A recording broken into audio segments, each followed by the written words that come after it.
HL city के पास नए गांव निवासियों की ज़मीन है, जिसके रास्ते के लिए हम पीछे मुख्यमंत्री से मिले थे। और आज जैसे आज हमने आगे देखा तो ये ज़मीन पहले जो एक्वायर हुई उसमें ग्रीन बेल्ट बन गई, नए गांव वालों की। ये जो आप देख रहे हैं ग्रीन बेल्ट बना दी, इसमें एक्वायर हुई थी ज़मीन नए गांव निवासियों की। और अब ये जो खेत हैं नए गांव निवासियों के, ये अपने रास्ते के लिए काफ़ी लंबे समय संघर्ष कर रहे हैं। और जो एचएल सिटी के जो ओनर हैं वो इन पर दबाव डाल रहे हैं कि भैया तो ज़मीन मेरे को बेचो, नहीं तो मैं रास्ता नहीं लेने दूंगा। और पता नहीं किस कारण सरकार के आदमी भी इसमें शामिल है इनके साथ। ये प्योर हुड्डा कांग्रेस का आदमी है, इसमें हुड्डा साहब का भी शेर बताया।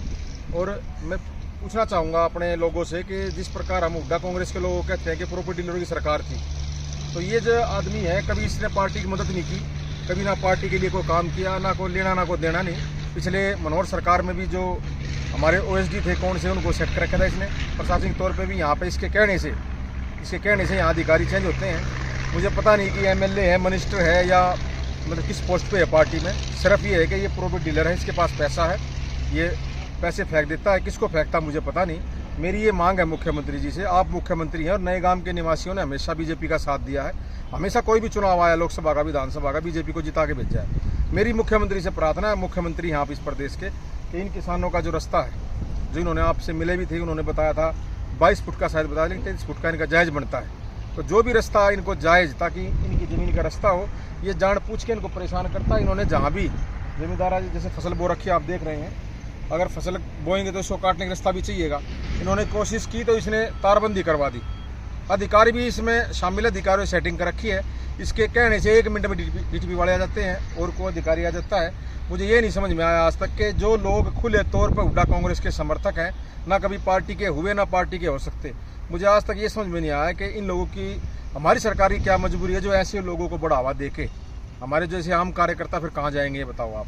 बूथ पे हम लड़ाई लड़ते हैं, लोगों से वोट की अपील हम करते हैं, सरकार की योजनाओं को लोगों तक हम पहुँचाते हैं। ये सिर्फ सरकार में कुछ पैसे लगा के सिर्फ सत्ता का सुख भोगते हैं। कोई मतलब नहीं इनका बीजेपी पार्टी से, सिर्फ और सिर्फ अपना बिजनेस करना है इनको।